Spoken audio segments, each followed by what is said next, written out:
Muchas gracias. Bienvenidos a este webinar de Aspen, de Aspen México.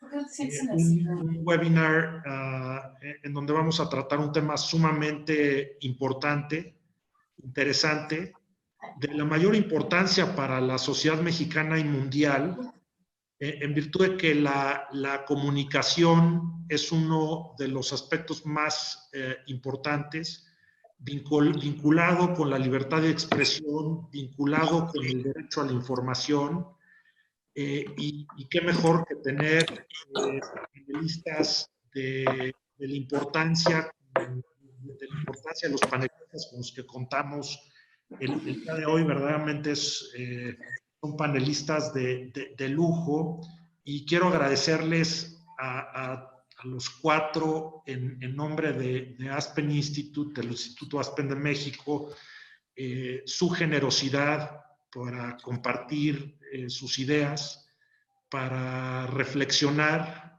sobre la comunicación en estos tiempos de crisis. Y sin duda lo que está sucediendo en este momento y lo que sucede en las crisis provoca que el mundo cambie. El mundo está en constante movimiento, el universo, se dice, está en expansión, en constante cambio, y las crisis pues simplemente es un cincel un poco más fuerte en la huella que va dejando la evolución. Y la pregunta es, en una crisis como la que estamos viendo en estos momentos, ¿qué efectos tendrá en la comunicación? Sin duda estoy sumamente interesado en escuchar lo que tienen que decir nuestros invitados. Quiero agradecer la participación y presentar a Carmen Aristegui. Creo que no necesita ninguna presentación. Sin embargo, es periodista, una de las más reconocidas en el país y en Hispanoamérica, una de las voces más críticas de los sucesos de nuestro país y el mundo. Ha llevado a ser muy distinguida su profesionalismo, teniendo reconocimientos muy importantes como el Premio Nacional de Periodismo, el Premio PEN de México, el Premio Gabriel García Márquez y el Premio John Peter y Anne Catherine Sanger para la libertad de prensa. Entre algunas de sus actividades destaca en 2003 su colaboración en W Radio y en Reforma. En 2005 inicia su programa Aristegui en CNN en español, colocándose en el gusto de las personas rápidamente. Para 2009 conduce Noticias MBS. En 2012 lanza el portal Aristegui Noticias, sitio que se consolidó como uno de los favoritos y en que se presentan noticias y artículos de investigación de gran relevancia para la vida de nuestro país. Quiero agradecer también la participación de Francisco Alanís, quien es conductor y periodista, mejor conocido como Sopitas. Inició su carrera en los medios en el 97 como asistente de promoción y marketing de Radioactivo 98.5. Para 99 se une a la alineación del programa El Mañanero, haciendo de este uno de los mejores shows de aquel momento. En 2004 se involucró en la creación del estación 105.7 de FM. En el 2013 colabora en Ibero 90.9 FM como conductor de El Resplandor, y actualmente es conductor del programa de Radio Sopitas en el aire libre 3. En 2006 crea sopitas.com, un blog que, de acuerdo a palabras del mismo Francisco, nació como una simple broma y que algunos años después registraba más de 18 millones de visitas mensuales. Asimismo, se ha consolidado como un líder de las redes sociales, con canales de interacción diaria a través de Twitter, Facebook, Instagram, en donde tiene millones de seguidores, y esto ha hecho que se le reconozca como uno de los líderes de opinión digital más influyentes de México. Agradezco también la participación de Javier Murillo, científico de datos, experto en tecnologías de la información aplicadas a la transformación de modelos de negocios digitales, visionario en ramas como medios sociales, en donde ha aplicado inteligencia artificial para perfilar, predecir el comportamiento social. En su fase de autor, tiene blogs especializados, es articulista en medios de comunicación y en México es considerado uno de los pioneros en la divulgación relativa a medios sociales por la publicación del primer libro en español en esta materia, titulado Social Media, la nueva ruta del crecimiento. Ha pasado por todas las etapas del Internet, desde el .com, marketing directo, web 2.0 y social media hasta llegar a la nube. Con más de 20 años de experiencia en el sector, también funge como consultor para empresas locales y extranjeras. Javier trabaja hoy día en algoritmos de prospectiva y medición de valor de marca. Sin duda, todo esto tendrá un impulso importante como consecuencia de la crisis que estamos viviendo en este momento y del COVID como consecuencia del aislamiento. Finalmente, y no finalmente, también en primerísimo lugar, tenemos a Jorge Cepeda, quien es escritor y periodista, uno de los periodistas con mayor credibilidad. Se formó en el periódico El País, donde actualmente publica su columna semanal. En 1991 fundó y dirigió el periódico Siglo XXI de Guadalajara, un diario que se convirtió en punto de referencia del nuevo periodismo a lo largo de los años 90 y que obtuvo reconocimientos como el Premio Nacional de Periodismo, el Premio Iberoamericano Rey de España, el Premio José Martí, entre otros. En 1997 fundó y dirigió el periódico Público en Guadalajara, que sustituyó a Siglo XXI. De 1999 a 2001 fue subdirector del periódico El Universal, mismo que dirigiría de 2008 a 2010. A partir de junio de 2000, funda y dirige El Despertador, una empresa que publica, entre otras, a la revista Día 7 y la revista Energía Hoy. Es recipendario también del premio Planeta, siendo el primer mexicano en 50 años, entiendo, que recibe este reconocimiento. Para 2011 funda y dirige el sitio sinembargo.mx, el sitio digital, convirtiéndose en uno de los medios digitales líderes de México. Bueno, pues nuevamente muchas gracias a los cuatro por estar con nosotros. Enrique Berruga, ya tienes acceso al correcto. Nuestro director general ejecutivo de Aspen Institute México nos favorece el día de hoy con su moderación de este panel de lujo. Como todos ustedes saben, Enrique Berruga Filoy, embajador de México en diversos países en el extranjero, ante Naciones Unidas, Irlanda, Costa Rica, subsecretario de Relaciones Exteriores en su momento para América del Norte y un escritor muy reconocido, una pluma de primera. Entonces, qué mejor, Enrique, que moderes tú este panel el día de hoy, siendo también un experto en comunicación. Bienvenidos a todos. Gracias. Muchas gracias, Luis. Bienvenidos, muchas gracias, Jorge, Carmen, Javier y Francisco por estar con nosotros. Un placer. Y a todo el grupo que nos está observando. Un par de comentarios técnicos, nada más, en el momento en que ustedes quieran pedirme la palabra, nada más levantan su mano, por favor, y ahí entramos. Y a los amigos de Aspen que nos están observando, comentarles que tenemos dos botones, uno que dice preguntas y respuestas. Les ruego utilizar ese en lugar de chatear para que no se nos hagan ahí diálogos que nos distraigan a todos. Entonces, mejor utilizarlo de preguntas y respuestas en el momento que sea necesario. Bueno, el panel de hoy me parece que es especialmente, no solamente por los participantes, la calidad que tienen todos ustedes, el conocimiento que tienen de la comunicación, sino por las condiciones excepcionales en las que se encuentra México y el mundo.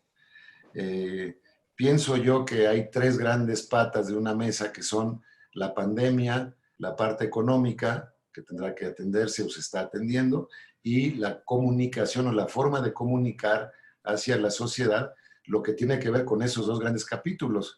Es decir, a través de la comunicación se hacen llamados a la sociedad, se hacen exhortos, se dan precauciones, se dan recomendaciones de cómo actuar y también las opciones económicas que pueda ir habiendo. Entonces la comunicación se convierte en algo tan importante como las otras dos. Si falla cualquiera de esas tres patas, creo que estamos en un problema muy serio.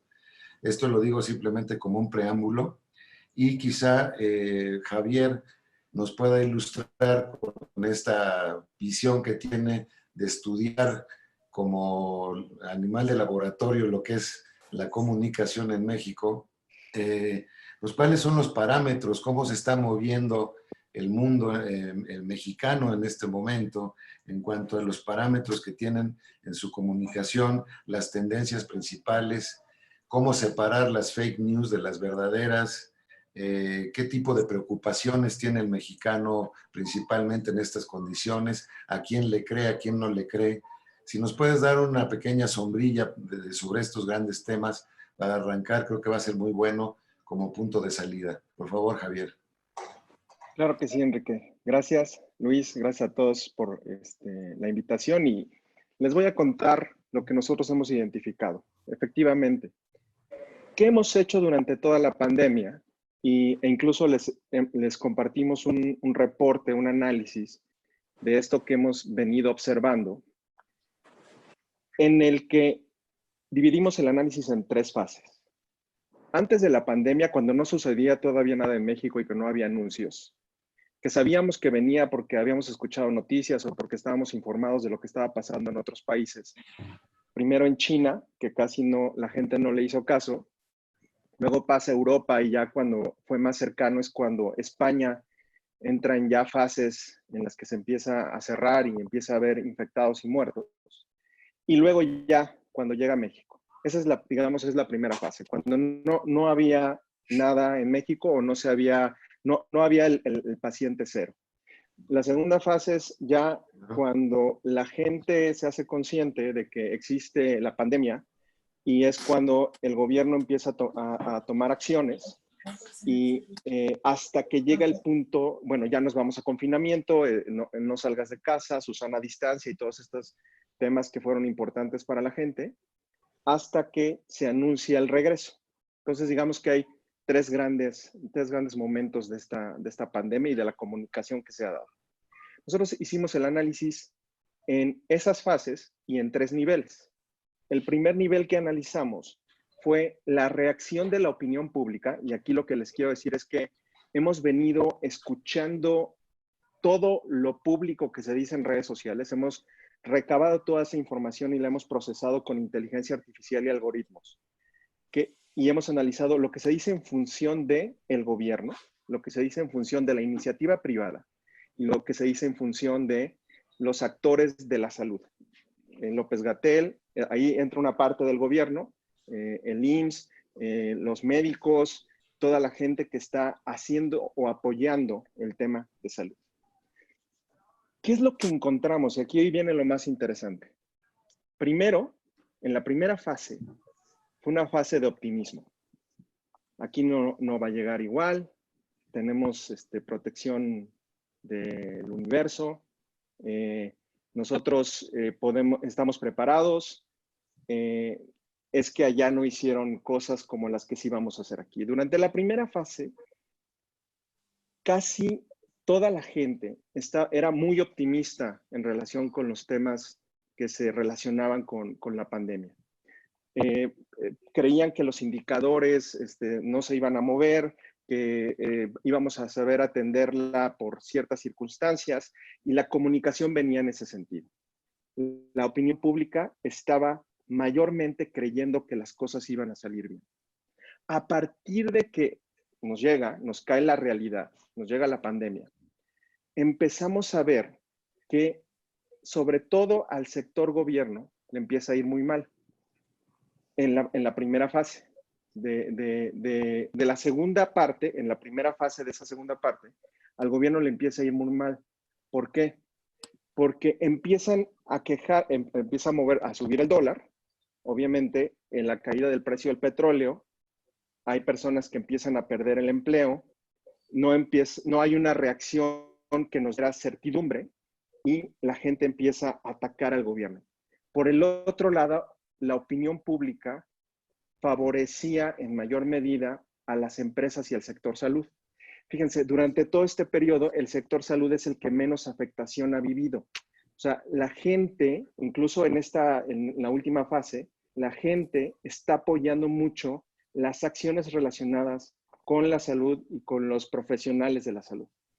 ¿Qué está pasando en otros niveles con la opinión pública? Está afectando al sector privado, diciendo que cómo vamos a regresar, porque aquí viene la tercera posición o la tercera fase, que es ¿qué vamos a hacer a partir de ahora? Estos arranques que ha tratado de haber de si regresan tales municipios, van a regresar estos otros sectores. Toda esa información lo que nos dice es que la opinión pública está perdiendo la credibilidad en el gobierno, está aumentando la credibilidad en el sector empresarial y está aumentando la credibilidad en el sector salud. Esto es la opinión pública. Ahora, nada más haciendo un último cruce, hay algo muy interesante. Lo que está prevaleciendo, nosotros medimos en 4 niveles o en 4 grandes audiencias a la gente y sus opiniones, las opiniones que dan medios digitales. La primera le llamamos a los iluminados, aquellos que inventan teorías en las que piensan en un nuevo orden y esas teorías son las que ponen en medios digitales. Tenemos a los conspiradores, a los que dicen, no, esto es una conspiración de China, hay una conspiración detrás de todo esto. A los técnicos, que son aquellas personas que son pragmáticas y que dicen, esta información, gracias a este número puedo decir que el futuro se va a comportar de esta forma.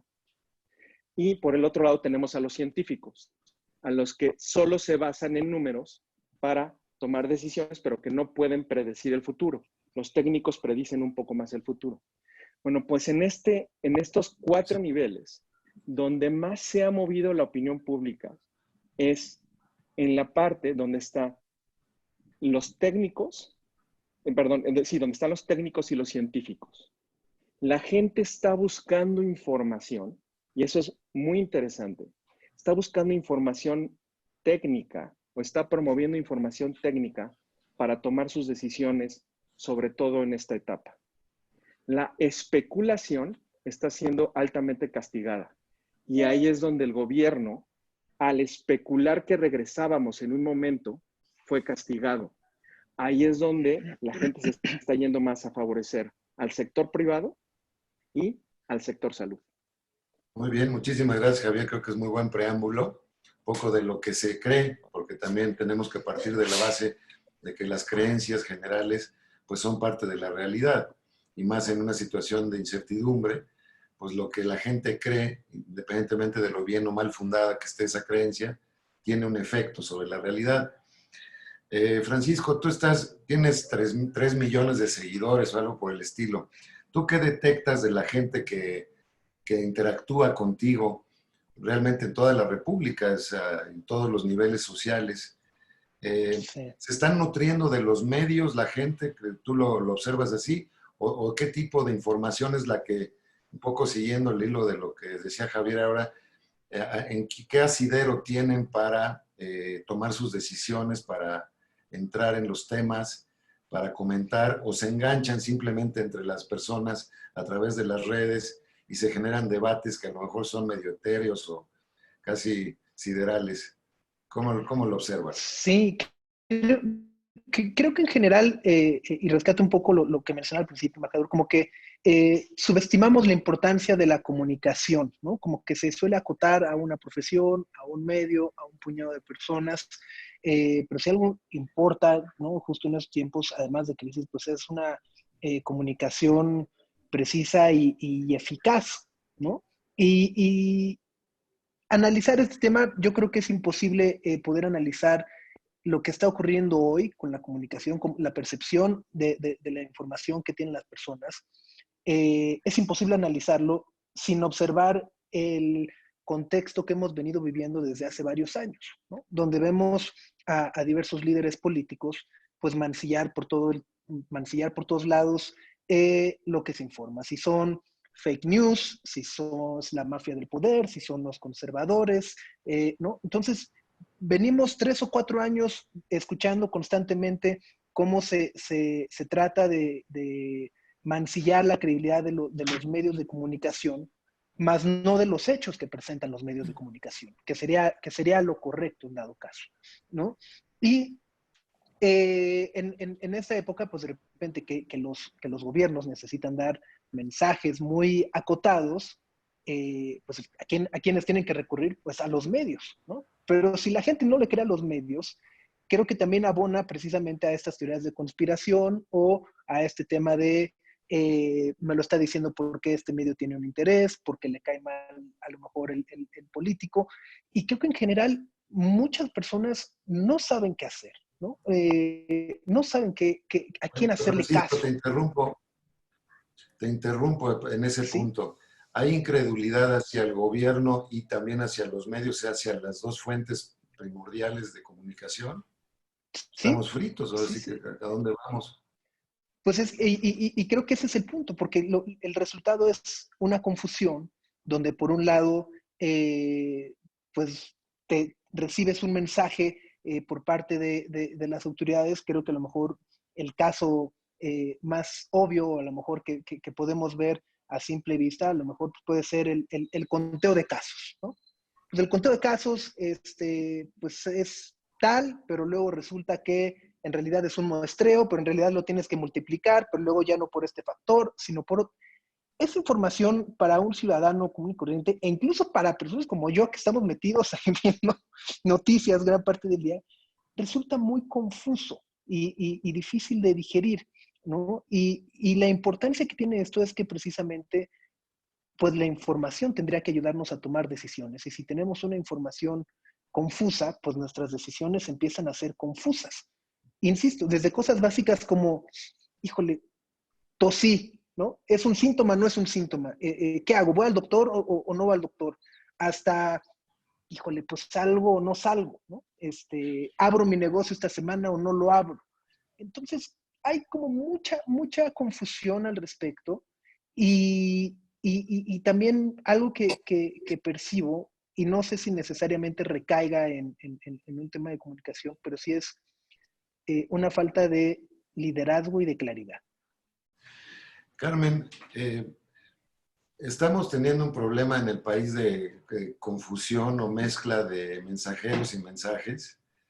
Voy al punto siguiente. Me parece a veces que hay mensajes que se plantean por parte de los medios, se ponen en la mesa de discusión y en lugar de discutirse lo que esa investigación o ese estudio haya hecho, más bien se analiza el mensajero, si tiene ciertas pautas de comportamiento, en fin, o denostarlo simplemente.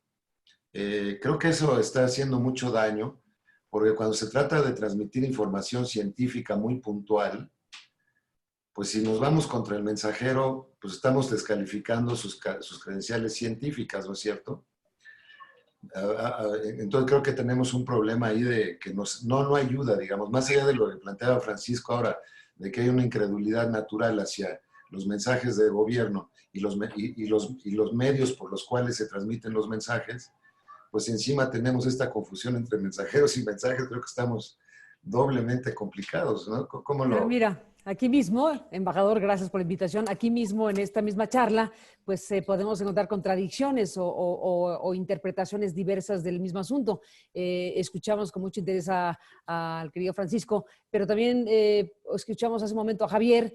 En la primera parte de la exposición de Javier, planteó, si yo te entendí bien, Javier, que había un grado de confianza en el sector salud de México.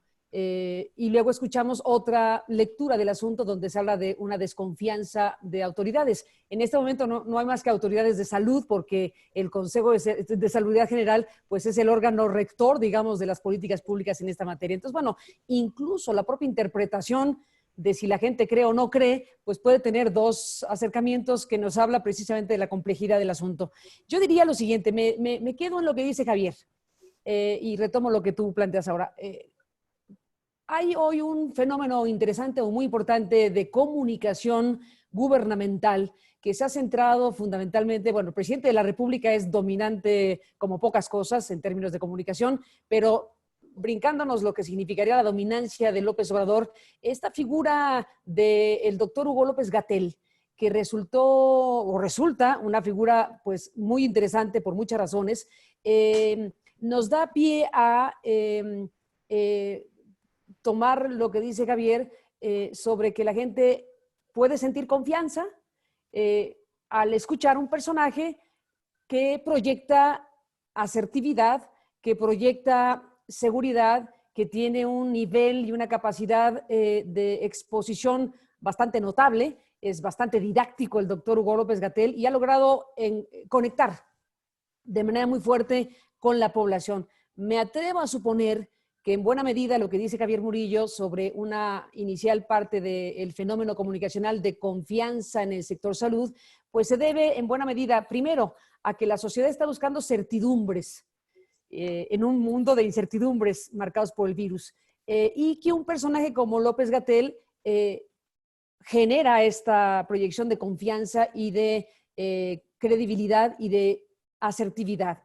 Ese es un gran acierto del gobierno de la República, tener un personaje con esas características y haberlo nombrado el vocero principal. Pero de la mano de eso también está el asunto que tú planteas.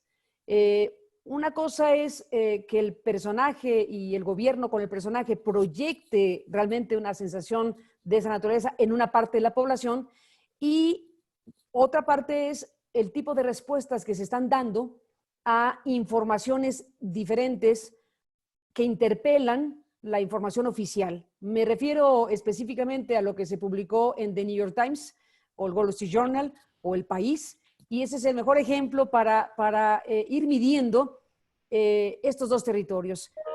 ¿Qué significa que se haya decidido desacreditar a medios que vamos a echarle porras a estos medios? Son medios absolutamente acreditados históricamente y que podemos discutir o no lo que publican, pero no se puede lanzar un ejercicio de descalificación de esta naturaleza a quien te interpela, digámoslo así, con información distinta que te está diciendo, a ver, se está reportando de esta manera, por hablar del caso del New York Times, el número de muertos en la Ciudad de México, cuando este periódico obtuvo otras informaciones, pudo verificar algún conjunto de cosas relevantes para decir se está informando de manera inexacta porque hay información procedente de fuentes del propio ámbito gubernamental que no dan su nombre y apellido, pero que el medio tan poderoso y tan prestigiado dice, bueno, yo le digo al público, a los lectores, que hay funcionarios que han decidido hablar con nosotros y nosotros hacemos el trabajo de mediar para que usted se entere de lo que ellos no están diciendo públicamente. Podemos desconfiar de New York Times respecto a que consultó fuentes autorizadas para emitir el informe que emitió. En mi opinión, no. El problema aquí radica en que se lanzó un conjunto de señalamientos cuestionando la ética y la intención incluso de estos medios para informar lo que informaron, que salieron al mismo tiempo y se interpretó como una conspiración internacional. Pues yo diría que ese es un tema muy grave, ¿no? Entonces, bueno, ¿frente a qué estamos? Frente a un doble territorio.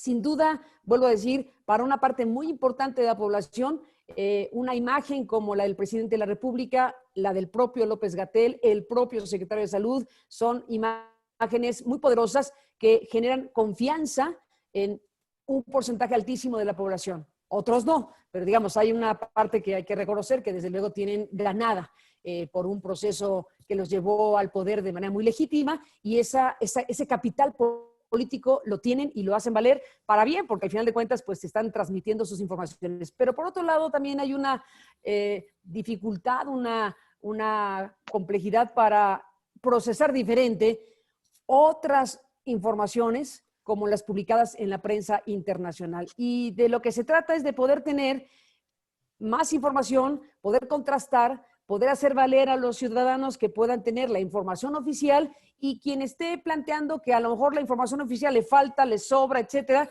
porque si no, no hay manera de que el público tenga también esta otra posibilidad de acercamiento a una realidad que de por sí está siendo muy difícil de retratar. Una realidad que como buena realidad se mueve, y esta está moviéndose en un territorio de muchas interrogantes. Aquí lo que sobran son preguntas y lo que falta son certezas. Por eso retratar esa realidad pues es muy complejo. Y no podemos negar la importancia que tiene el trabajo periodístico para ofrecer otros elementos, otras informaciones, y con toda serenidad, tanto las autoridades como la sociedad tienen que aquilatar, bueno, esto se dice acá, esto acá, la realidad se medio entiende por pedacitos, este ofrece esta información, este otra, y bueno, se trata de tener el mejor mapa de las cosas. Entonces, ciertamente la palabra incertidumbre cabe para todo en este momento, incluyendo para el tipo de respuestas que desde el ámbito gubernamental se están dando para tareas de información distintas a las oficiales. En esto, Jorge, creo que se fue Jorge en este mero momento. No quiso opinar porque no quiso entrarle a este toro, ¿te fijas? Quiso entrar al tema, ¿verdad? ¿Qué va? Ahí está. Ahí No, está. ya estás. ¿Qué va? Sí, ha escrito unas cosas fantásticas. Ya te vimos, ya te vimos. Pero hay una especie como de gran torneo nacional de desacreditación. Casi la información es lo que, yo así lo observo, que parece que la información es lo que menos importa. Es cómo desacredita un bando al otro, un sector de la sociedad al otro. Y en ese torneo, llamémoslo así, nacional, lo que estamos perdiendo somos todos los ciudadanos que necesitamos certidumbre en cuanto a si ya salimos a la calle, si ya podemos abrir el negocio, si nos vamos a cortar el pelo, qué buena falta que hace, ese tipo de cosas. Pero me parece que parte de esto, y que es la pregunta que te quiero hacer, se está confundiendo entre discrepar y atacar. O sea, discrepar con la visión, en este caso la del gobierno, la oficial, es atacar, porque pareciera que el gobierno, cuando alguien discrepa, es un ataque. Y me parece que en sociedades complejas como la mexicana, pues lógicamente tienes puntos de vista muy diferentes, muy diversos, y es lo más natural del mundo que haya ópticas distintas. Pero pareciera que se está como amalgamando esa parte, ¿no? De quien discrepa es un opositor, es un atacante, tiene una agenda, le pagan o le dejaron de pagar y por eso me pegan. ¿Cuál es tu lectura, Jorge, de esto? Sí, a mí me parece que todo el fenómeno que estamos viviendo no lo podemos desvincular del contexto político en el que se está dando, en el que se está experimentando. A mí me parece que hay, a partir de un estado de situación política, de un intento de cambio de régimen, que se vaya a conseguir o no es otro tema, pero estamos viviendo un intento de cambio de régimen en donde los actores políticos a lo largo de estos años, particularmente los últimos 2, y del ascenso al poder de esta propuesta de cambio que termina afectando los intereses de muchos, para bien o para mal, la reacción de estos actores ha sido una batalla por la opinión pública, en gran medida con las armas de la descalificación. Y hablo de unos y de otros. Entonces, la crisis de la pandemia se da en el contexto de esta batalla de acusaciones mutuas que viene dándose desde hace mucho tiempo. Y no lo podemos desvincular de ella. Al margen de lo que diga Hugo López-Gatell, que para algunos, como dice Carmen, es legítimo lo que él plantea, para otros no, los usos políticos que tiene un tema que preocupa tanto a la ciudadanía como la pandemia, desde luego terminan por ganar e imprimir el sello a esta visión. Cuando decimos, respondiendo a tu pregunta, ¿es válido que un mandatario, porque está refiriendo básicamente a eso, cuestione como un complot de los medios de comunicación una crítica? Tampoco podemos tomarlo en abstracto, porque a su vez esta corriente política da por sentado que a lo largo de mucho tiempo ha recibido una descalificación de todo lo que hace en función de un interés político. Y esto hace entonces que se vean moros con trinchete en absolutamente todos los actos. Por ejemplo, en la nota del New York Times, que recupera mucho un cuestionamiento que se hace si las cifras que está manejando la autoridad son realistas o no, o son apenas una subestimación de las cifras reales, que es un dato correctamente planteado, que entre paréntesis debo decir que está dando en todos los países, Pero bueno, es válida la pregunta. Se recogen distintos testimonios que sugieren que en efecto la cifra oficial subestima la data real. De ahí a que la pieza del New York Times, recogiendo un testimonio del exsecretario de Salud, que es un interesado político, que entonces califica esta subestimación como un intento deliberado del Estado mexicano de falsear la información, hay, digamos, ya una lectura que va a tener el poder de que aquí hay una acusación con el propósito de deslegitimar, ¿no? Más allá de si fue aseada la nota del New York Times o no, que no necesariamente va en el mismo sentido la del País, por ejemplo, que también da cuenta de esta noción de subestimación, pero el País explicando las dificultades que ha tenido cada uno de los gobiernos en este momento del planeta para dar cuenta, pero no necesariamente de un complot, digamos, o de una estrategia deliberada de ocultamiento con fines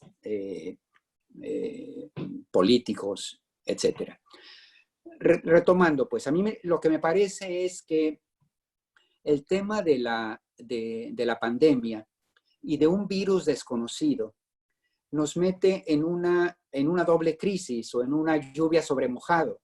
Veníamos de una batalla por la opinión pública donde la herramienta fundamental ha sido la descalificación, con lo cual entonces están bastante cuestionados de intenciones ulteriores todos los que generan información, sea los actores políticos, sean los propios medios de comunicación, aparentemente cruzados o no por esta gama de intereses. Y por otro lado, una coyuntura terrible, que es la incertidumbre que genera un virus que hemos ido conociéndolo a lo largo de las semanas y los meses, y frente al cual las autoridades han tenido que improvisar.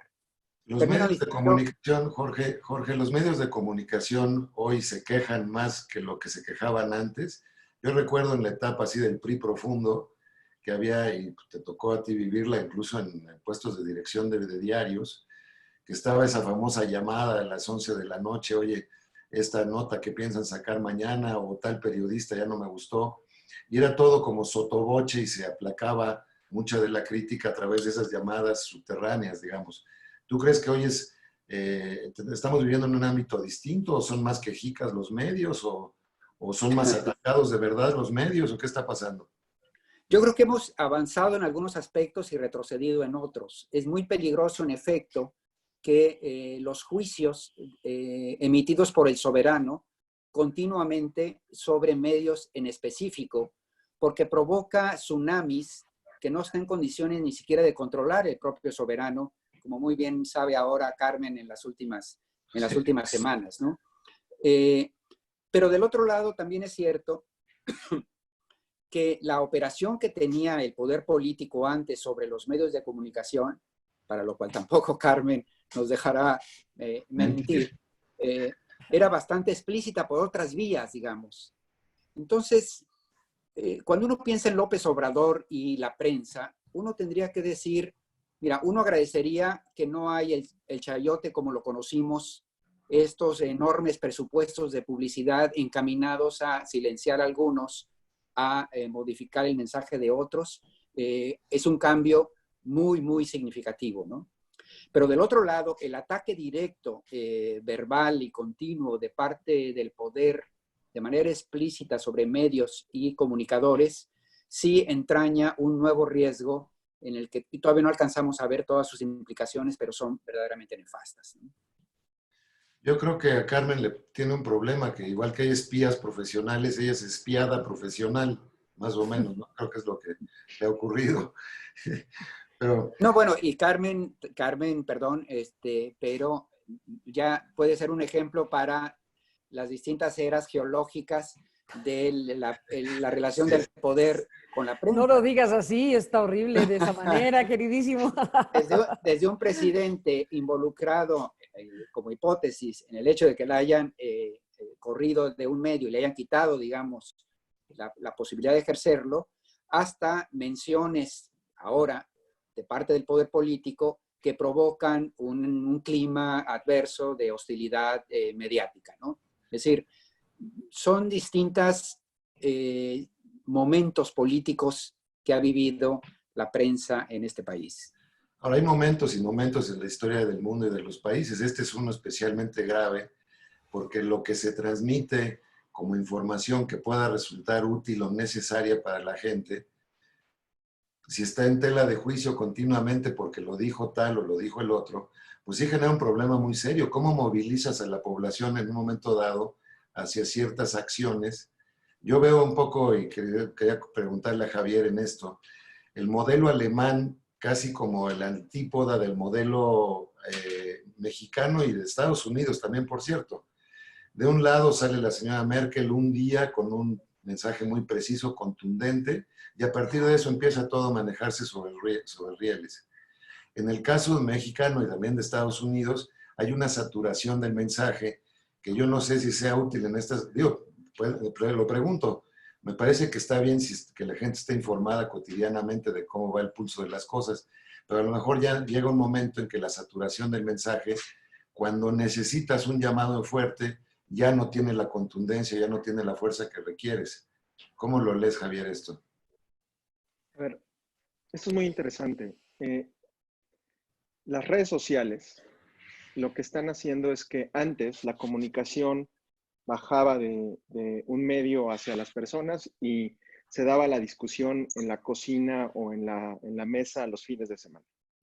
Lo que está pasando ahora es que la discusión o la conversación o la información llega directamente de lo que cumplen, lo que los demás publican, o sea, lo que los cercanos a ti publican. Entonces, es algo que va de lo privado a lo público y regresa de lo público a lo privado. Ahora, en términos de cómo se va degradando la imagen y ahora hablando específicamente de las acciones de gobierno que no las conecto, no las sumo a las de salud, sino las acciones económicas de gobierno, y es ahí donde se está degradando. ¿Por qué se está degradando el gobierno? Precisamente porque su contenido es poco técnico. Estaba hablando Carmen de Gatell. El beneficio que tiene Gatell es que él está informando en forma técnica y está dando certidumbre. Cuando tú desvías esa conversación y la pasas de lo técnico a dar juicios de valor o a entenderlo o ponerlo de la forma que tú lo comprendes, ahí es donde se empieza a desgastar no solo la figura, sino se desgasta el gobierno. Ahora, también hay que pensar en que Alemania es un país que tiene la capacidad de instrumentar una política simplemente dando una orden desde arriba y bajarlo hasta el último de los alemanes en forma sistemática y programática. Tenemos de entrada otro perfil. Y eso afecta en México. Lo que la gente está pidiendo es certidumbre. Y entre más certidumbre tiene de los actores de comunicación, quien sea, está favoreciendo a esos medios y favoreciendo la información. Ahora, hay una división que es importante mencionar. En cada una de las mediciones que nosotros hacemos en tiempo real, lo que nos estamos dando cuenta es que hay dos bandos en la opinión pública. Los que están a favor del gobierno y los que están en contra. Ya nos están hablando estos dos bandos. ¿Cuál es el problema con eso? Que va a haber gente que crea lo que dice el gobierno y salga en el momento en el que esa instrucción se da, y habrá gente que desconfíe de todo lo que dice el gobierno y creará su propia realidad. Entonces, esto va a permear y de aquí en adelante. Si seguimos así, Francisco, ¿a dónde vamos a parar? Como decía la canción de Marco Antonio Solís, ¿no? ¿A dónde vamos a parar? Porque esta es una creación colectiva la que estamos haciendo. Sí. Ya después cada quien dirá de qué color es o de a qué bando pertenece, pero la creación colectiva parece que es medio desastrosa, ¿no? Sí, y genera mucha esquizofrenia también, ¿no? De repente, creo que hay un factor, además, a este análisis que realiza Javier, que es la temporalidad y cómo los algoritmos de muchas de estas plataformas, pues de repente te pueden mostrar hoy una noticia que en realidad era de marzo, ¿no? Pero hoy te la presenta como el confinamiento hasta octubre, ¿no? Y dices, ¿cómo? Si ayer anunciaron que el 15, ¿no? Pero en realidad, pues es el algoritmo que te está presentando una nota de un diagnóstico dado hace 2 o 3 meses. Entonces, ahí hay un elemento más de confusión.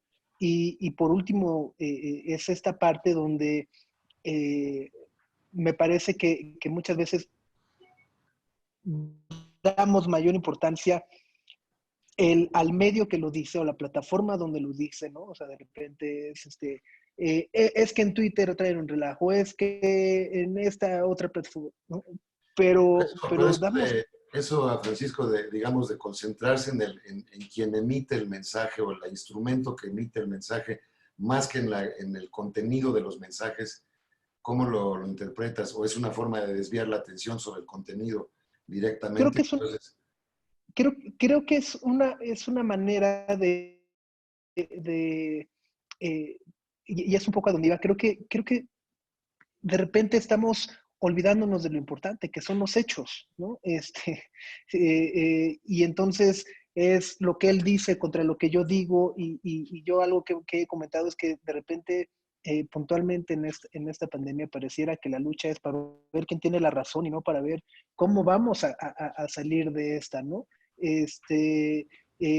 Y obviamente, pues viene también como esta responsabilidad que viene que conlleva el uso de estas plataformas por cada una de las personas. De repente vemos, de repente llamados, que si golpes de Estado, que si no sé qué, y es como, a ver, calma, pongamos un poco de calma, seamos responsables y démonos cuenta de que estamos viviendo un momento delicado en todo sentido, en donde lo que hace falta es claridad y no seguir abonando al ruido.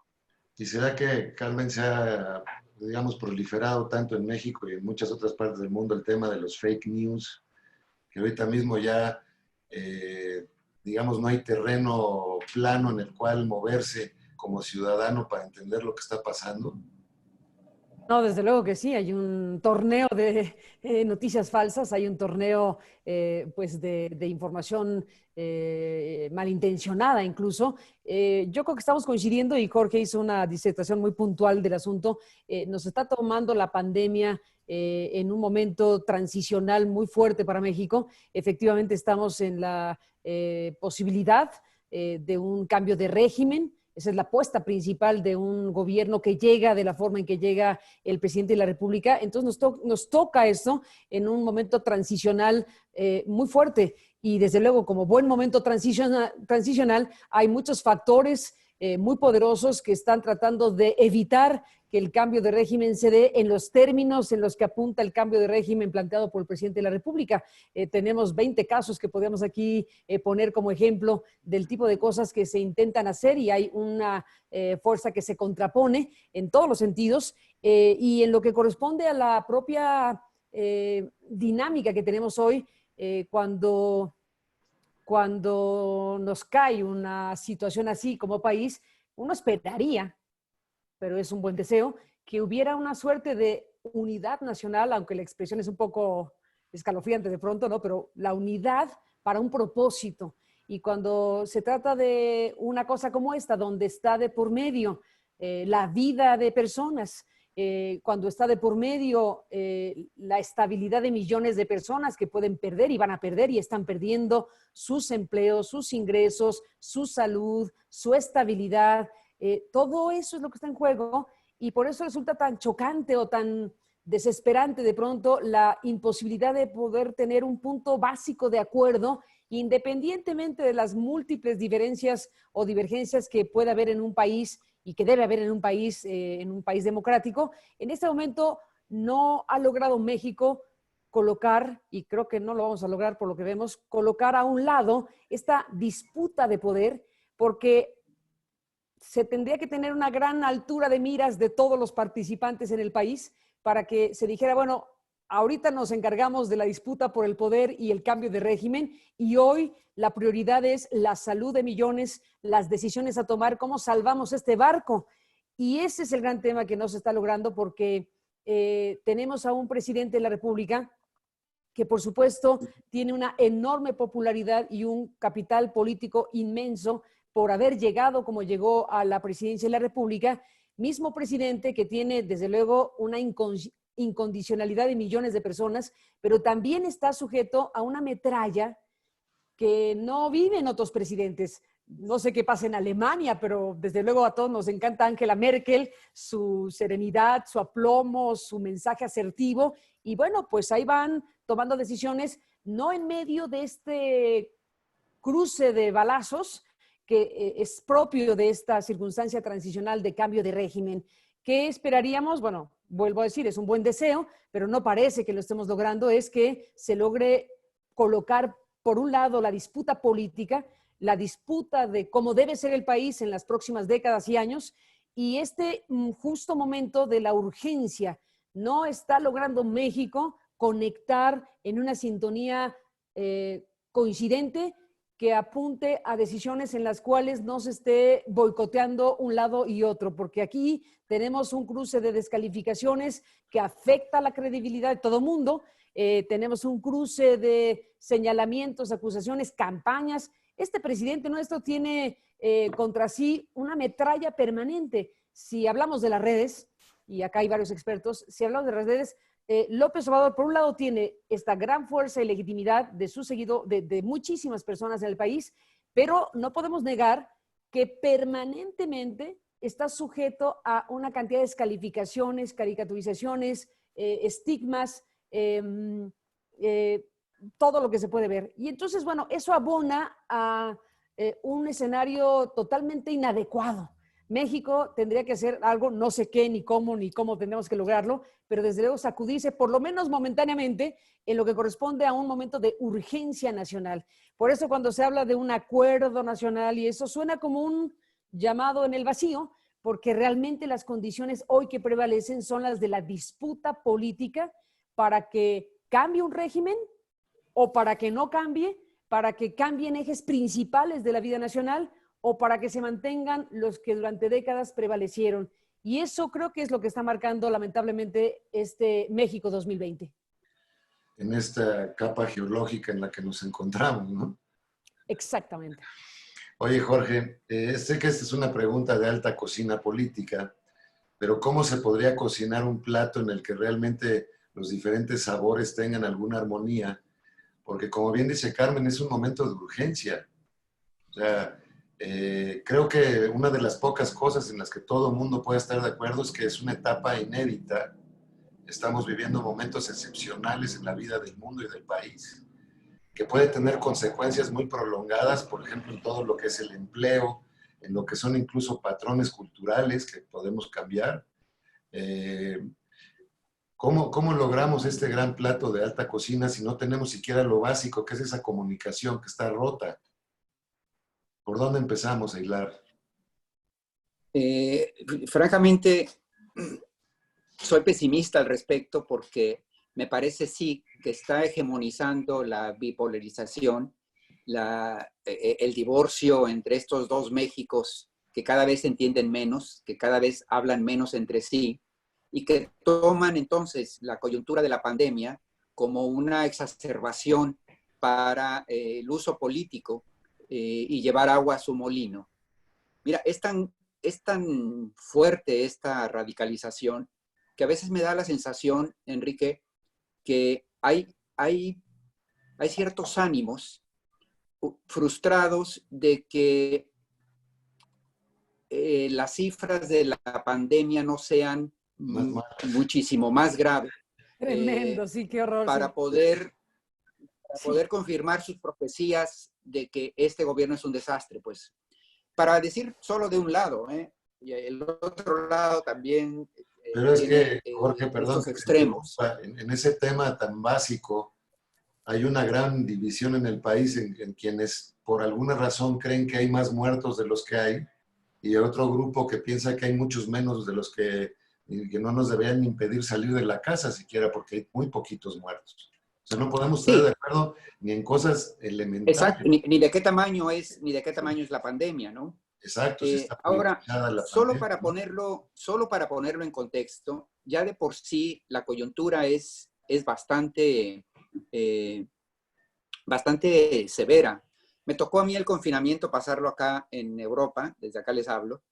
Acababa de llegar Pobrecito. 2 días antes. Exacto. Salían unos Pobre libros Jorge, míos está en sufriendo. alemán y iba a hacer una gira. Se suspendió ahí y tengo 2 meses por acá. Pero a lo que voy es que me ha tocado ver muy de cerca las reacciones en cada uno de los países europeos, las reacciones de los ciudadanos y la opinión pública frente a sus gobiernos. Y hay que decir que el caso de Angela Merkel es más bien singular. Acá en Europa se habla de la singularidad de Alemania, pero cuando uno ve en Bélgica, en donde le dan la espalda a su primera ministro, o en Suecia, donde no se la acaban en este momento por la estrategia seguida, en España, en Italia, en Francia, Macron subió mucho los primeros días y después terminó desplomándose en las posiciones porque en cada ciudadano hay un juicio diferente de cómo fue la estrategia, qué se pudo haber hecho, qué no se pudo haber hecho, por qué nosotros estamos así, los alemanes asado, en Rusia, etcétera. Entonces, es un marco de por sí explosivo frente a un virus, insisto, con muchas incógnitas que lo fuimos conociendo sobre el camino. Cada país fue un laboratorio distinto de cómo abordar esta crisis y esto ha cuestionado las relaciones entre opinión pública, ciudadanos y autoridad. Y cuando tomamos este paquete y lo llevamos a un país como México, claramente que pasa por los peores días de la historia moderna en términos de conflicto social, conflicto político y división de la sociedad, por claro, nos hace trizas. En conclusión, yo sí me sentiría bastante pesimista de que podamos llegar a eso que tú preguntas. No hay y particularmente, no hay pegamento. el factor tendría que ser el presidente. Es decir, en última instancia, sí, son 2 polos, etcétera, etcétera, pero hay un presidente que tendría que estar hablando en función de todos los mexicanos, más allá de los intereses particulares de cada una de las facciones políticas. El problema es que el presidente es el principal porrista de su propia facción política, con lo cual se dificulta muchísimo la posibilidad de construir este tejido del que tú hablas, ¿no? Javier y Francisco, una pregunta combinada así que desde el análisis de la información. ¿Ustedes están observando que las políticas públicas estén alineadas o muy divorciadas, no lo sé, es la pregunta de hecho, con lo que son las grandes tendencias de opinión nacional, las grandes inquietudes de la gente? ¿Están alineadas, están divorciadas? ¿Cómo lo observan? O sea, se empata la política pública, digamos, la política pública va empatando con la opinión pública o no. Hoy en día ya no puede existir ni un gobierno, ni una empresa, incluso figura pública o político, que se desmarque de los medios digitales. Ya todo el mundo tiene que escucharlos incluso para moderar su discurso para llevarlo en un sentido o en otro, sin salirse, obviamente, de lo que cree, espero. Sin embargo, lo que nosotros hemos venido viendo es que sí se está siguiendo, se ve que se está escuchando lo que dice, se está diciendo en los medios digitales. De hecho, nos han sorprendido con mañaneras en las que se hace todo un análisis de que si hay quién está atacando a quién y lo que se está diciendo y que está habiendo noticias falsas o una tendencia u otra. Yo nada más voy a decir lo que estoy leyendo en las excepciones. Esto, hasta ahora les he hablado de la normalidad, lo que se habla normalmente en la opinión pública.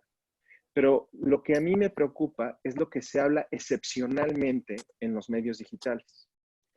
Están creciendo temas como el de el saqueo. Se están organizando en medios digitales para saquear tiendas. Se están hablando temas como el de gente que está siendo privada de su libertad en circunstancias en las que deberíamos o tendríamos que estar encerrados. O sea, en las excepciones es donde hay algo que está creciendo, o sea, hay una ola que siente, que eso es lo que yo le diría a los políticos y a los gobernantes que empezaran a leer, que es esta contraposición y descomposición social que se está dando, ya se está empezando a ver en temas que si no hacemos algo, van a ser una tendencia por ahí de octubre. O sea, la gente ya se está quejando. El otro día estábamos analizando una palabra, un concepto, hambre. Está empezando a aumentar el número de personas que están hablando en términos de hambre, saqueos, economía. Y eso es lo que nos tiene que preocupar, porque ¿dónde vamos a estar cuando eso ya todo el mundo está hablando de ese tema por lo que sucede en el país? Entonces, yo lo veo de esa forma, sí. Te voy a interrumpir rápido una cosa, ahorita sí. Vamos, Francisco, contigo un segundito. Una de las cosas que tú estudias, Javier, es lo que no defienden los bots. Sí. Me parece tanto o más interesante, fíjense lo atractivo de esto. Tú ves una situación determinada en el país y de repente dices, aquí van a brincar todos los profesionales de la defensa o del ataque, o los bots en general, y de repente te encuentras graves vacíos, ¿no es cierto? Sí. ¿Qué temas principalmente, si me lo puedes decir muy brevemente, estás encontrando esos vacíos en los que no hay defensores, digamos, o atacantes, según sea el caso? Sí, metodológicamente a esto lo llamamos el vacío de la información.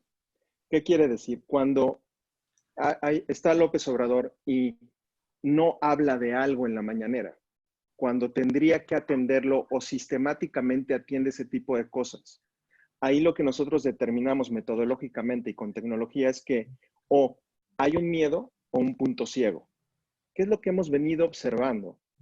Que efectivamente, y esto que les estoy diciendo, tendencias de información que están creciendo como hambre, como inseguridad, que afectan a la población, están en este punto ciego. Y qué bueno que lo mencionaste, Enrique, porque esto es lo que debería hoy estar atendiendo el gobierno, dándonos certeza en ese sentido. Y no se está hablando, no sabemos si es por un miedo, porque no se quiere tratar, o porque es un punto ciego de los gobernantes.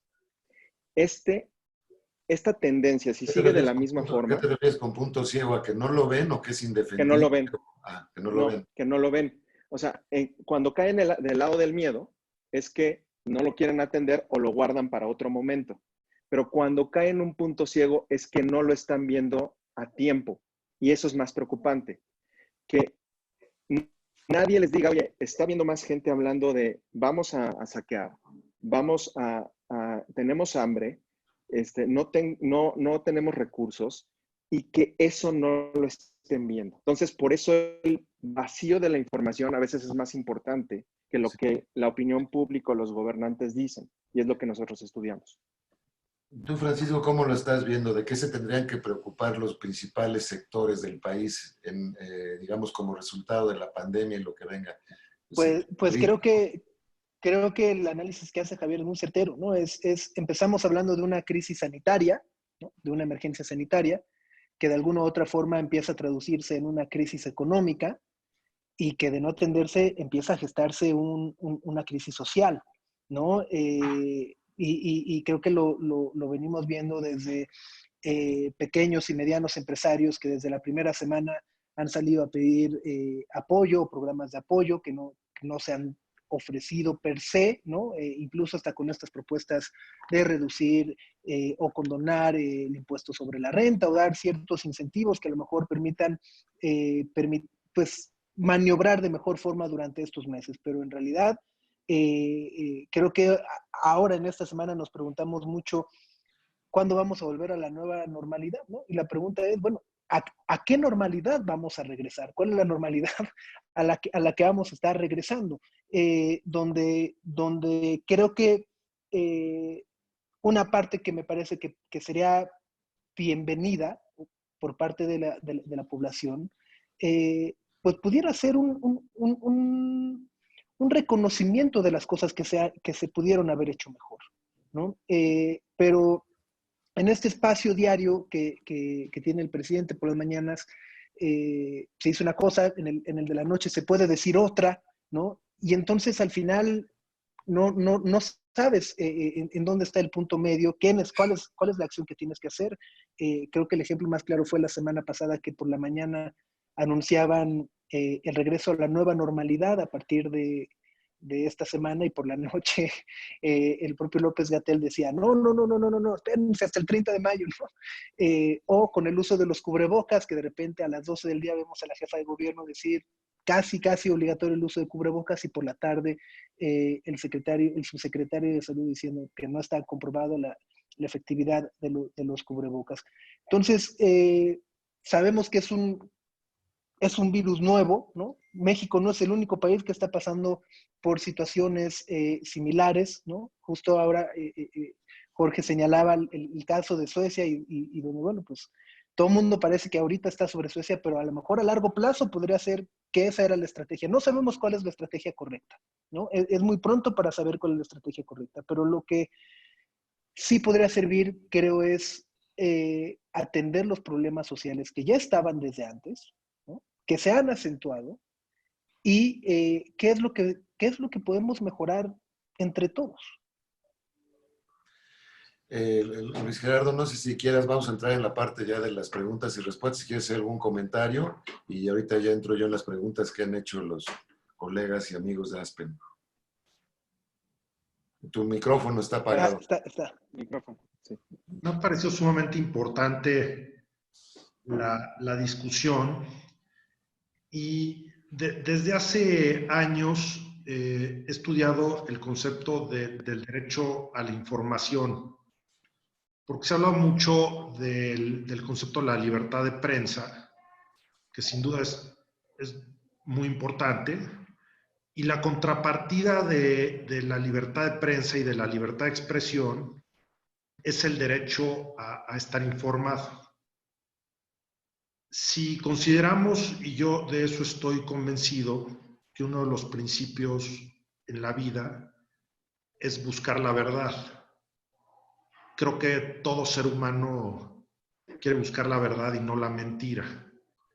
Y la única manera de buscar la verdad, o la manera más eficiente de buscarla, es teniendo información que sea fidedigna. Es decir, si me están mintiendo en la información que estoy recibiendo, pues entonces, ¿cómo puedo acceder a la verdad?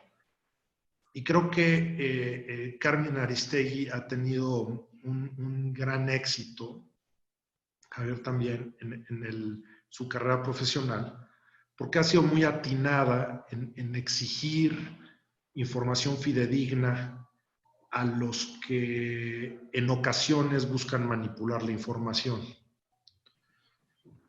Entonces, existen diversas maneras de manipular la información.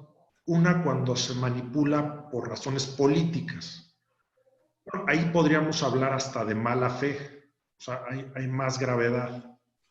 Pero la obligación de informar y de hablar con verdad no es solamente del sector público, también es de los periodistas, de la prensa en general, del que escribe, del que comunica, y creo que de todo ser humano que opina delante de otros.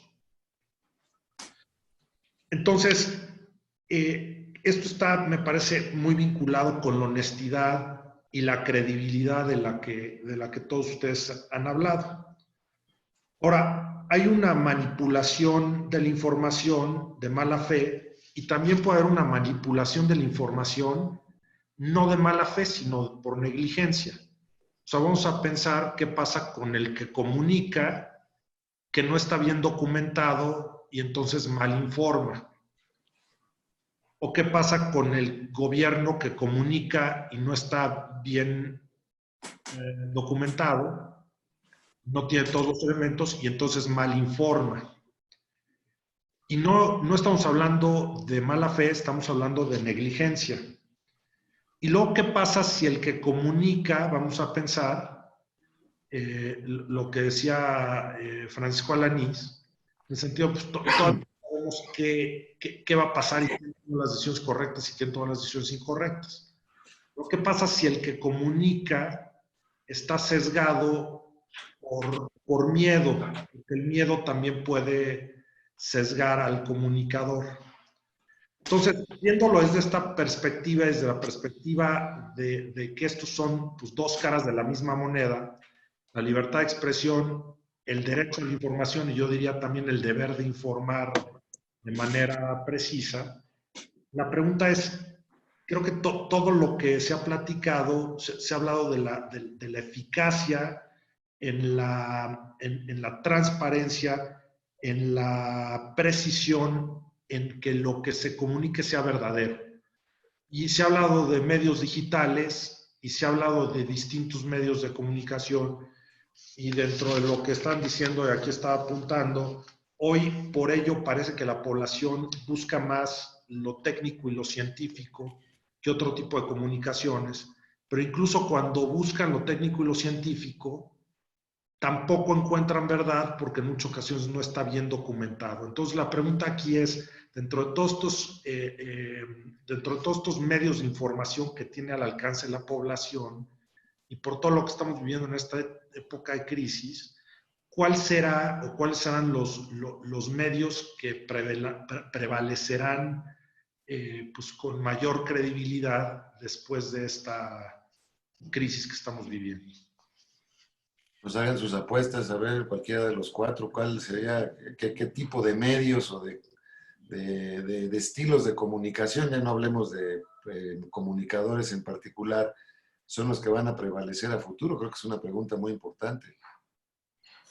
Yo diría que, para responder al vuelo del asunto, yo diría que el tipo de medios o de comunicadores o de periodistas, creo yo, pues que hagan valer los principios esenciales del periodismo, que tampoco se van a inventar cosas, me parece que trastoquen eso, que al final de cuentas, pues es la aspiración de una vida democrática con una prensa que pueda ejercer su trabajo en libertad, haciendo valer, como bien dice Luis Gerardo, que por cierto es tu cumpleaños, nos dijeron que te mandáramos un abrazo, feliz cumpleaños. Bueno, yo digo que se trata en este momento de reivindicar el papel de los periodistas, reivindicar los valores esenciales del periodismo que tienen que ver precisamente con todo lo que está planteando Luis Gerardo y que al final de cuentas, más allá de las plataformas, se puede ser periodista en la radio, en la tele, en las redes, en internet, en donde la plataforma es una cosa y los ejes principales de generación de contenido son otra. Y esos ejes principales de contenido, desde mi punto de vista, no hay que cambiarlos, hay que hacerlos valer. O si bien cambiamos algo, tiene que ser en sintonía con las nuevas realidades tecnológicas, pero esencialmente lo que queremos es que los periodistas hagamos lo que nos toca, que es investigar, informar, presentar de manera clara, nítida, asertiva, con rigores periodísticos que permitan la constatación de ciertos hechos que son los que se están informando. Y si me preguntan qué quisiera yo para este nuevo orden informativo, pues es que parece estar en construcción, pues que haga valer eso y que la sociedad pueda tener, de la plataforma que sea, información que tenga precisamente esos ejes fundamentales. Información que le sirva a la población para entender, para tomar decisiones, para observar al poder, para criticar al poder, para hacer valer el ejercicio de de la sociedad en términos de rendición de cuentas de muchas maneras. Hay mecanismos de rendición de cuentas institucionales y hay mecanismos de rendición de cuentas de otra manera, como los que se pueden ofrecer desde la prensa o desde la comunicación frente a los ejercicios de poder. Al final de cuentas, estamos frente a lo que es una actividad fundamental para cualquier sociedad, que es la comunicación y el periodismo. Entonces, si me preguntan qué quisiera yo ver en un nuevo orden informativo, pues es ver esos valores periodísticos esenciales de trabajo ético, deontológico, con compromiso con las audiencias, que lo que se haga valer es el interés general, el derecho a la información de los usuarios o de los radioescuchas o de quienes están siguiendo los mensajes de los comunicadores. Y si eso se lograra, pues bastante habríamos avanzado con esto que ya pues está escrito. Jorge Cepeda. Sí, no, del decálogo que acabas de mencionar, que es absolutamente los puntos de referencia para un ejercicio periodístico, hoy, ayer y anteayer, desde luego, como dice Carmen, no los vamos a inventar, pero sí, en cambio, hay que activar, por las circunstancias que estamos viviendo, alguno de ellos. Tiene mucha razón Javier cuando dijo hace rato que ya las dos partes, los dos polos de esta sociedad en la que nos hemos fraccionado, no se están escuchando unos a otros. Y es cierto, salvo los profesionales que tenemos que ver todo, o los actores políticos que tienen que ver todo. Déjame interrumpirte con una cosa, Sí. porque lo va a ligar a las preguntas de la gente, lo que estás diciendo exactamente.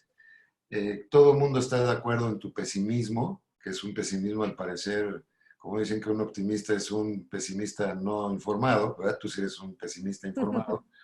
Pero esta cuestión de la polarización informativa es un terreno que después puede ser una confrontación en otros terrenos.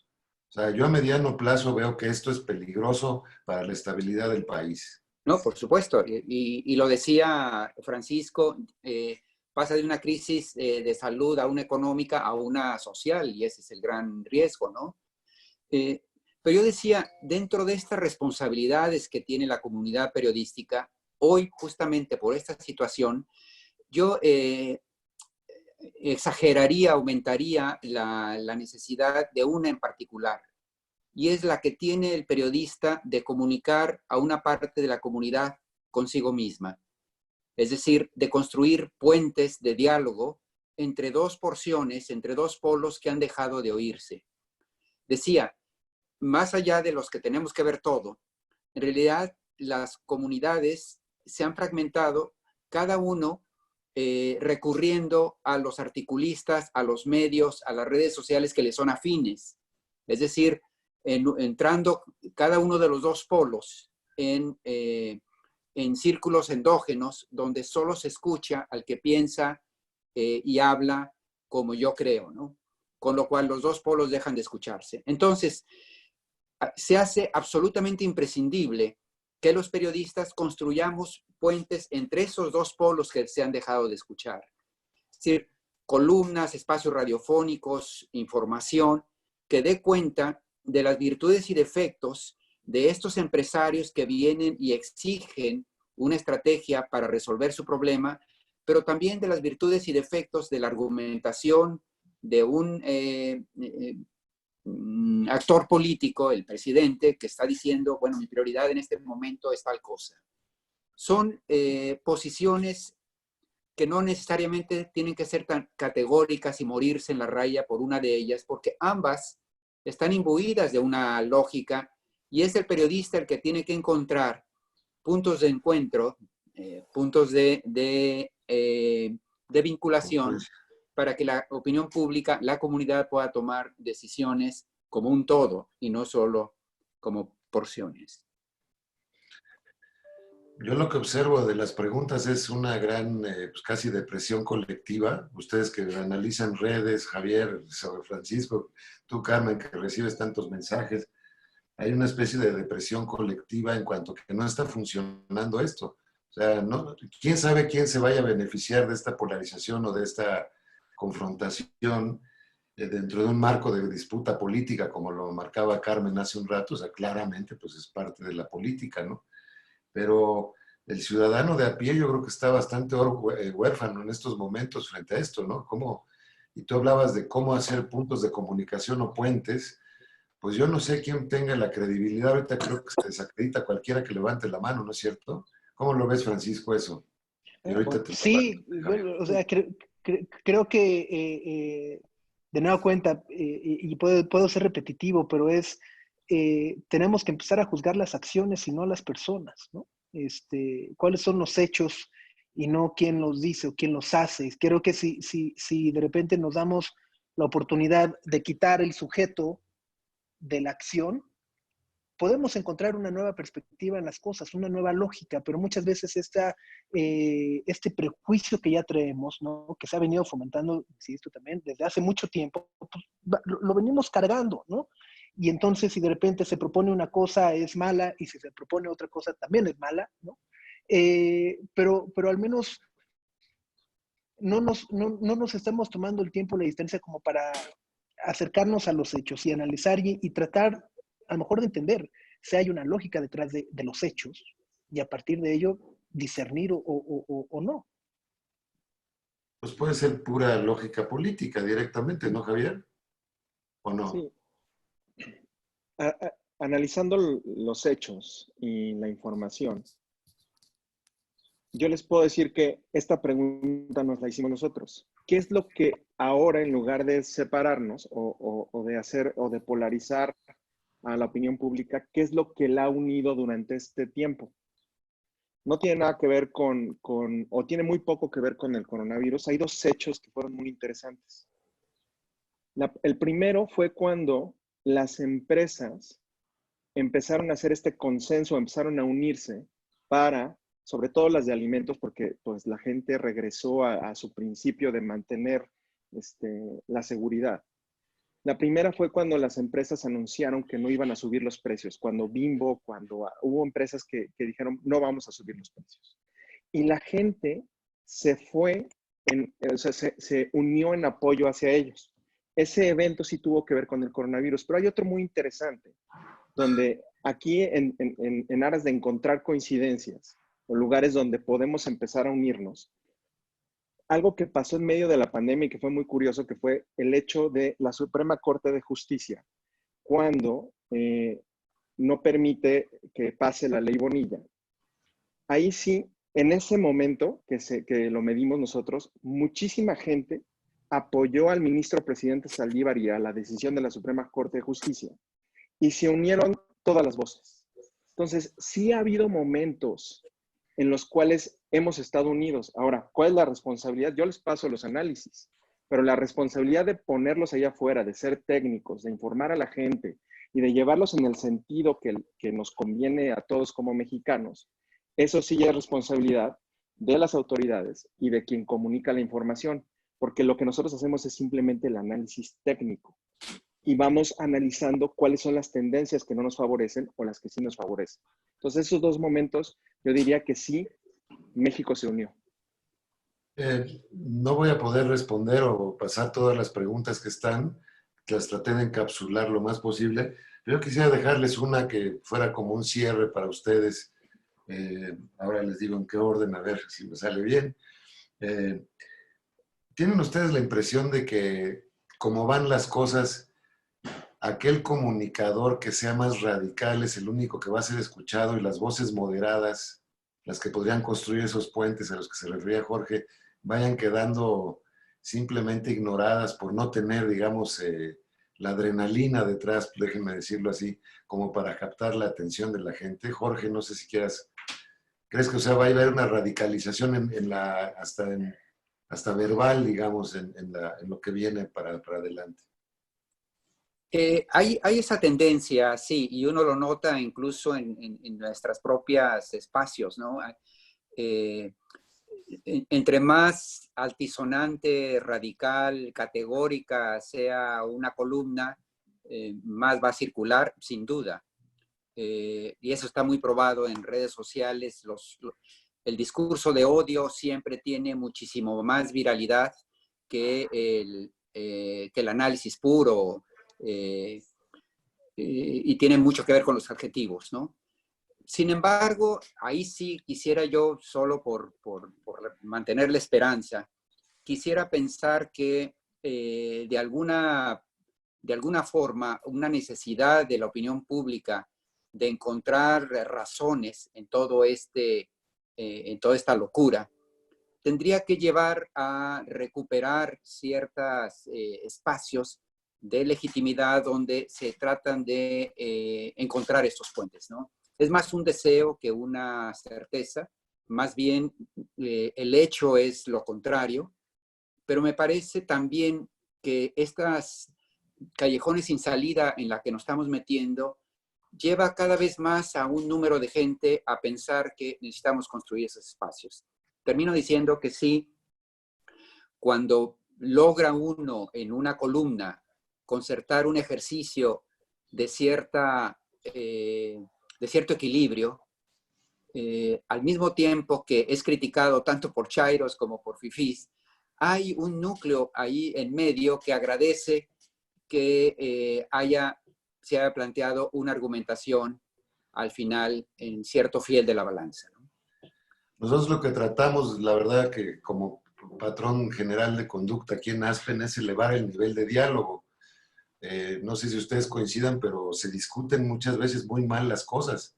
De malas discusiones se llega a malas conclusiones, a malas decisiones, a interpretaciones erráticas, y es lo que hemos tratado de hacer. Hablando de esto de los decibeles, pues yo no puedo más que comentar con Carmen, pues los decibeles suben de repente de una forma inesperada y a niveles ensordecedores. Creo que el episodio de ayer y de antier lo ejemplifica. Y observando lo que ocurrió detrás de este episodio tan lamentable, yo no veo crítica al reportaje, nada más a los reporteros y a la reportera.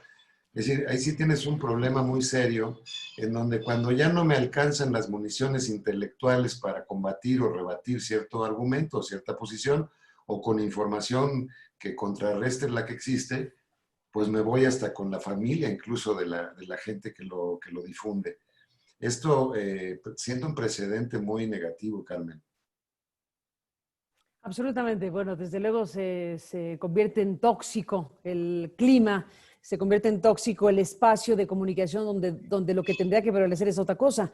Tienes toda la razón, Enrique. Embajador, esta escalada, digámoslo así, que llegó ya a niveles bastante vergonzosos, que me llevan incluso a tener que aclarar un tema de carácter personal sobre la paternidad de mi hijo, porque hay una campaña que pretende hacer creer que la paternidad de mi hijo es con otra persona, que, bueno, ya lo dije y no tengo por qué agregar más de lo que ya dije, pero hay una intención de desviar, de desacreditar, de sembrar sospechas morales, porque el tema de hacer una campaña respecto a la paternidad de mi hijo Emilio tiene como propósito dañar a mi hijo Emilio, y al dañar a un muchacho se pretende dañar a la mamá periodista, y eso tiene un grado de perversidad total que nos pasó con Pegasus cuando atacaron a mi hijo Emilio, también un adolescente en ese momento, y que recibió decenas de ataques de este malware Pegasus, y pues se repite esta circunstancia desde el anonimato en este caso, porque esa es la parte más lamentable y siniestra del asunto. Pero tienes toda la razón. Lo que hicimos nosotros junto con Artículo 19 y Signalab de Eliteso, pues fue presentar información pertinente que nos habla de un asunto muy grave que tiene que ver precisamente con este tema, que desde la Agencia de Noticias del Estado mexicano se han orquestado campañas en contra de periodistas y de adversarios de la dirección, y tenemos testimonios directos de, por lo pronto, 10 funcionarios que llegaron con la directora, no formaban parte de la administración anterior, sino que llegaron con ella, eran su equipo, eran sus amigos, salieron de ahí cada uno de pésimas maneras, y a cada uno de ellos se les asestó una campaña siniestra, terrible. Ese asunto, ese estudio de esas cuentas que operaron de esa manera en contra de esas personas con nombre y apellido es una parte de la investigación. Otra parte de la investigación tiene que ver con los testimonios directos de estas personas y con el estudio cualitativo y cuantitativo de este grupo que se dedica a la ciencia de las redes, y en la combinación de testimonios, estudio de las cuentas, todo lo que hemos puesto a la mesa no ha sido rebatido en sus términos. Lo que ha sucedido es que se ha descalificado. Bueno, a ver, ya lo sabemos, ¿no? En vez de contestar el mensaje, matar al mensajero. Y si no se puede matar al mensajero, desacreditar al mensajero, así sea con su vida privada, así sea con falsedades, así sea con todo lo que estamos viendo. Entonces, realmente es una pésima noticia y yo esperaría que el propio gobierno de la República, los entes propios de la agencia Notimex, que son su junta de gobierno, encabezada por la Secretaría de Hacienda, un consejo consultivo, la función pública, estamos hablando de recursos del Estado utilizados para este tipo de intoxicación que tanto daño causa, porque ¿cuánto de eso es parte de lo que estamos hablando aquí?